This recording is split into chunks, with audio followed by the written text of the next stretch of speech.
বিসমিল্লাহির রহমানির রহিম। প্রিয় দেশবাসী, আসসালামু আলাইকুম। আজকে আমি আপনাদের সাথে একটি বিষয় নিয়ে খুব সংক্ষেপে দুটি কথা বলতে চাই। যে বিষয়টি সমাজের প্রত্যেকটি শ্রেণী পেশার মানুষকে স্পর্শ করে। যে বিষয়টি কি সেটি সেটি হচ্ছে আমাদের পরিবেশ। অর্থাৎ আমি, আপনি, আমরা সকলে যে পরিবেশটাতে থাকি সেই পরিবেশটি কেমন, আমার আশপাশটি কেমন। আপনারা নিশ্চয়ই অধিকাংশ ক্ষেত্রে খেয়াল করে দেখেছেন, আমরা ঢাকা শহরের যে কোনো রাস্তাঘাটই হোক, যে কোনো এলাকাই হোক, যে কোনো জেলা শহরের এলাকাই হোক, রাস্তাঘাট হোক, এমনকি উপজেলা পর্যায়েও ক্ষেত্র বিশেষে বিভিন্ন গ্রামগঞ্জেও আমরা দেখেছি যে যেখানে বাজার ঘাট বা রাস্তা চলাচলে বেশি, সেই জায়গাগুলোতে চারিদিকে একটা জিনিস খুব পরিষ্কারভাবে চোখে পড়ে, যেটি আমরা যখন ছোট ছিলাম, আজকে থেকে 40 বছর আগে, 30 বছর আগে দৃশ্যটা এমন ছিল না, কিন্তু বর্তমানে দৃশ্যটা এইরকম। সেটা কেমন? চারিদিকে আমার আপনার আমাদের ব্যবহার করা হাতের টিস্যু, অথবা আমার আপনার খাওয়া চিপসের প্যাকেট, অথবা বাসায় ব্যবহার করা রান্নার তেল যে তার প্লাস্টিকের বোতলটি, অথবা আমি বা আপনি পানি পান করেছি প্লাস্টিকের বোতল থেকে সেই বোতলটি, এরকম আরো অনেক ধরনের আবর্জনা যত্র তত্র সব জায়গায় ছড়িয়ে আছে। কোনো জায়গায় একটু বেশি জমা হয়ে আছে, অথবা যত্র তত্র লোকালয়ের চারিদিকে ছড়িয়ে আছে।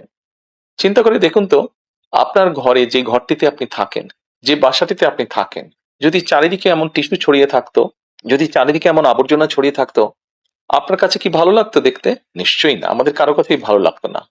কবি তো সুন্দরভাবে লিখেছেন, সবুজ শস্য শ্যামলা আমার এই ভুবন। তা আসুন না, আমরা কেন আমাদের পরিবেশটাকে সুন্দর করতে পারবো না? বাংলাদেশের অধিকাংশ মানুষই পায়ে হেঁটে চলে, অথবা রিকশায় যায়, অথবা বাসে চলাচল করে। এই মানুষগুলো যখন রাস্তা পার হয়, বিভিন্ন জায়গায় যখন আবর্জনা জমে থাকে, ময়লা থাকে, এই মানুষগুলোর কিন্তু অনেক কষ্ট হয়, বিভিন্ন জায়গায় অনেক দুর্গন্ধ হয় এই আবর্জনা জমে থাকে। তবে আমরা যদি সকলে মিলে একটু সচেতন হই, আমরা যদি নিজেরা সচেতন হই, যত্রতত্র যদি আমাদের ব্যবহারকৃত আবর্জনাগুলো যদি যত্রতত্র আমরা না ফেলে দিই, আমরা যদি একটি নির্দিষ্ট জায়গায় এই আবর্জনাকে জমা করি এবং নির্দিষ্ট উপায়ে যদি এটাকে পরে ধ্বংস করি, তাহলে যেমন আমাদের পরিবেশটি ভালো থাকবে, ঠিক একইভাবে আমরা আমাদের পরিবেশটাকে সুন্দরভাবে রাখতে পারবো। দেখুন, অনেক জায়গায় আমি দেখেছি, গত কয়েক মাসে যখন আমি দেশের বিভিন্ন জায়গায় গিয়েছি, হয়তো কোনো একটি পুকুরের পাশ দিয়ে যাচ্ছি, দেখেছি পুকুরের ভিতরে বিভিন্ন রকম ময়লা স্তূপ হয়ে পড়ে আছে, অথবা পুকুর পাড়ে বিভিন্ন ময়লা স্তূপ হয়ে পড়ে আছে। অথচ একসময় কিন্তু এই পুকুর পাড়ে এই মানুষ বিকেলে বসতো, গল্প করত পরিবার পরিজন নিয়ে। কিন্তু এখন আবর্জনার জন্য সেটি সম্ভব হয় না। ঢাকা শহরেও বিভিন্ন পার্ক আছে, বিভিন্ন জেলা শহরেও বিভিন্ন পার্ক আছে। আমরা পার্কগুলোতে যাচ্ছি বিকেল বেলায় পরিবার পরিজনকে সাথে নিয়ে, কিন্তু গিয়ে যখন আমরা চিনেবাদাম খাচ্ছি, অথবা চিপস খাচ্ছি, অথবা বাচ্চারা লজেন্স খাচ্ছে, খেয়েই আমরা জিনিসটা সেখানে ফেলে দিচ্ছি। আমরা যখন যাই তখন হয়তো যারা পরিচ্ছন্ন কর্মী তারা হয়তো পরিষ্কার করে রাখছে, কিন্তু আমরা যখন বেরিয়ে আসছি তখন আর সেটি আগের মতন পরিষ্কার থাকছে না। কিন্তু যদি যে পরিষ্কার থাকতো, আপনি যদি পরিষ্কার করে রেখে আসেন, আপনার পরবর্তীতে যে যাবে সেও সেই পরিচ্ছন্নতা, সুন্দর পরিবেশটি উপভোগ করতে পারবে। কাজে আসুন না, আমরা যদি আজকে থেকে প্রত্যেকে সচেতন হই, আমাদের হাতের আবর্জনা বা ব্যবহৃত আবর্জনা যদি নির্দিষ্ট জায়গায় সুন্দরভাবে আমরা গুছিয়ে ফেলি, তাহলে ধীরে ধীরে হয়তো আমরা আমাদের এই বাংলাদেশটাকে আবর্জনা মুক্ত করতে পারবো, সুন্দর একটি পরিবেশ গড়ে তুলতে পারবো। দেশটা তো আমাদের সকলের।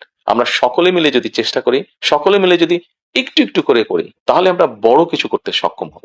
প্রিয় দেশবাসী, আপনাদের কাছে আজকে এই সহযোগিতাটা আমি চাইছি।